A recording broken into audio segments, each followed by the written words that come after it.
बग्गा साहब से। बग्गा साहब हमारे साथ कार्यक्रम में हो रहे हैं शामिल, और आइए अंतर्राष्ट्रीय बाजारों में जो कोहराम मचा है उस पर एक बार राय ली जाए। सर, क्या कहेंगे, ये और ज़्यादा बड़ी गिरावट की शुरुआत है, या 22 महीनों के निचले स्तरों पर आने के बाद ये कहें कि अब हो गया काफ़ी, अब रुकेंगे? अनिल जी देखिए, इकोनॉमी वाइज तो और नीचे जाना है। तो अब यूरोप में रिसेशन की जो प्रोबेबिलिटी है 80% हो गई, अमेरिका में 50% पिछले हफ्ते के बाद। तो रेट थोड़े और बढ़ेंगे ग्लोबली, तो इकोनॉमी रिसेशन में जाएगी। अच्छी बात क्या है कि स्टॉक मार्केट लगभग 4 से 5 महीने पहले उसको एंटिसिपेट कर लेता है। तो अगर इकोनॉमिक मंदी मार्च में आनी है तो हो सकता है हम बॉटम के करीब हैं। एक बहुत आसान नुस्खा है कि रूल ऑफ 20 होता है अमेरिकन मार्केट में। जब भी बॉटम हुआ है रूल ऑफ 20 फॉलो हुआ है। वो है प्राइस अर्निंग आप ऐड करिए S&P 500 का, और जो सीपीआई चल रही है, अगर वो 20 से नीचे आ जाता है तो लगभग निश्चित है कि बॉटम आ गया है। वो अभी हम पहुंचे नहीं हैं, तो वो और मार्केट ये थोड़ा गिरेगा तो बॉटम तक पहुंच जाएंगे। और जिस दिन आएगा उस दिन ये हो जाएगा कि अमेरिकन मार्केट बॉटम हो गया है। और यही हमें लग रहा था जब मार्केट्स बढ़ रहे थे कि जून का जो लोएस्ट लेवल टेकआउट हुआ, कि हो सकता है कि पहले ही बॉटम हो गया जून में। इस तरह से मार्केट का बॉटम बनता नहीं है। 2020 अलग बात थी, क्योंकि इतना स्टिमुलस आया कि सारे इकोनॉमिक रूल्स निकल गए। इस बार मुझे लग रहा है कि अक्टूबर के महीने तक हमें आ जाना चाहिए मार्केट बॉटम। काफी मुझे ऑप्टिमिज्म है, क्योंकि यूएस की जो इलेक्शन साइकिल है, ये तीसरा साल जो खत्म होगा 31 अक्टूबर को, वो 4 सालों में से वर्स्ट होता है। 2003 के से ये आंकड़े चल रहे हैं, यही ट्रेंड रहा है। और फिर जो चौथा साल शुरू होता है 1 नवंबर से, वो बेस्ट रहता है मार्केट के लिए 4 साल की प्रेसिडेंशियल साइकिल में। एक तो वो रहा। दूसरी बात है कि मार्केट पहले ही अंदेशा आपको दिखा देंगे इकोनॉमिक रिसेशन का। तीसरी बात रहती है करेंसी का जो खतरा आ रहा है, वो भी अब काफी हद तक, अब 114 यूएस डॉलर क्रॉस कर चुका है। कितना और जाएगा यहां से, क्योंकि ये अब 163 का जो हिस्टोरिक हाई है उसका, 2000-2010 के डिकेड में जो 163 भी पहुंचा था, वैसे टाइम पे एक सारे सेंट्रल बैंकर्स मिलके एक करार करेंगे कि यूएस डॉलर से यूएस को भी हानि हो रही है, बाकी कंट्रीज को भी हानि हो रही है।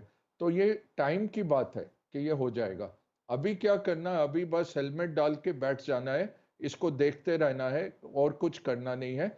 खरीदने का टाइम नहीं है, क्योंकि हम ये नहीं कह सकते कितनी देर अभी लगेगी।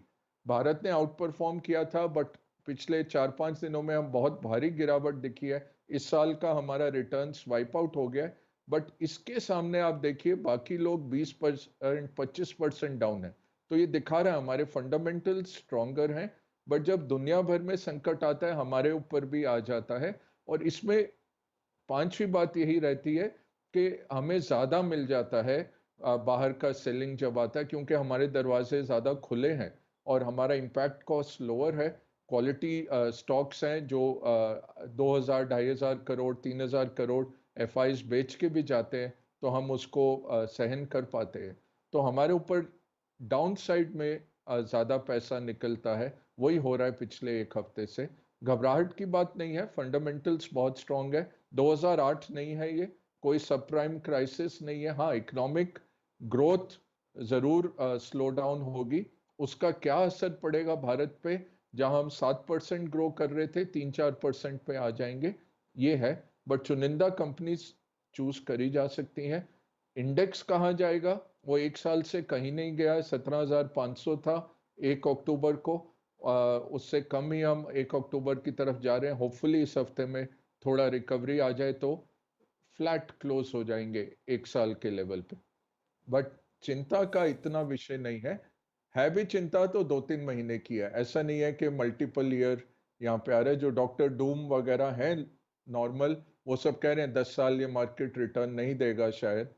उससे तो सहमति नहीं है, इतना खराब माहौल नहीं है। बट अब देखते हैं अनिल जी। सर, बहुत र्यूमर चल रही थी कि कुछ मिलिट्री वहाँ तख्ता पलट करने वाली है, हो सकता है शी जिनपिंग को भी अरेस्ट कर लिया जाए, 10 साल हो गए, बहुत हो गया, ऐसे ऐसी खबरें आ रही है। अब पता नहीं भगवान जाने कहाँ से आई, क्यों आई और इसका क्या मतलब निकाला जाए, ज़रा समझाएं सर।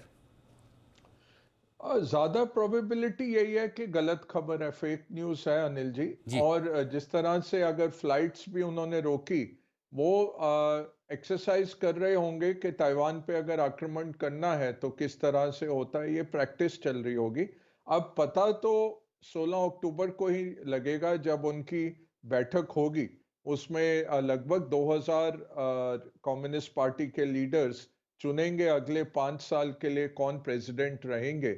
और नॉर्मली 2 टर्म्स का लिमिट रहता है, और कायदे से पिछले 5-6 बारी जो भी थे उन्होंने 2 टर्म्स किए और निकल गए।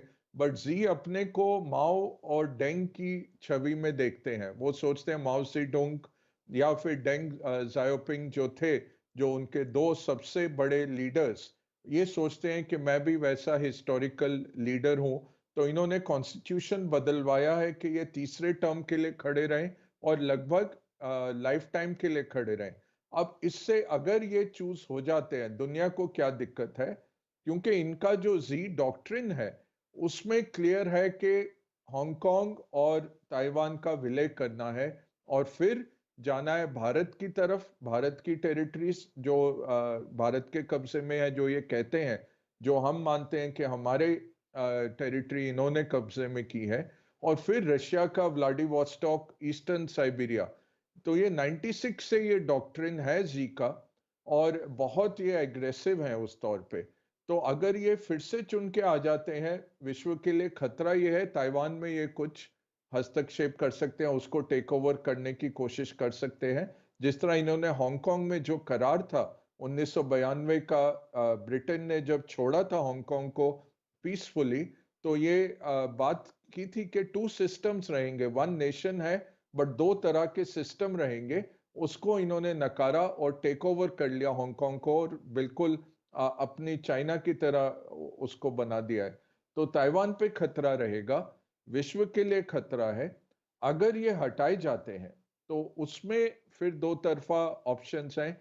क्या इनके पॉलिसीज जारी रहेंगे या फिर वो डेंग वाले पॉलिसी आ जाएंगे? डेंग जिन्होंने 1979 में चाइना का रिफॉर्म शुरू किया था, वो ये कहते थे कि it does not matter what colour is the cat, मतलब बिल्ली का रंग जो भी हो, चूहे पकड़ती है तो ठीक है। तो वो सोशलिस्ट कैपिटलिज्म ले आए थे, मार्केट सोशलिज्म जैसा ले आए थे। और ये कहते थे कि अपनी ताकत मत दिखाओ दुनिया में, या अपनी ताकत से ज्यादा बड़ा बनने की कोशिश मत करो, इकोनॉमिक माइट बनाओ और लोगों को पॉवर्टी से निकालो। तो वो इकोनॉमिक फर्स्ट थे डेंग। जी ने क्या किया है, मिलिट्री फर्स्ट बना दिया है। बेल्ट एंड रोड में इतने पैसे इन्होंने गंवाए हैं चाइना ने। अफ्रीका का कोई नेशन देख लीजिए, अपना श्रीलंका देख लीजिए, जिस तरह से ये लोन देते थे और उसके बाद कब्जा करने की कोशिश करते हैं। तो काफी इनके आगे वो आ रहा है, लोग इससे बहुत नाखुश हैं दुनिया भर में।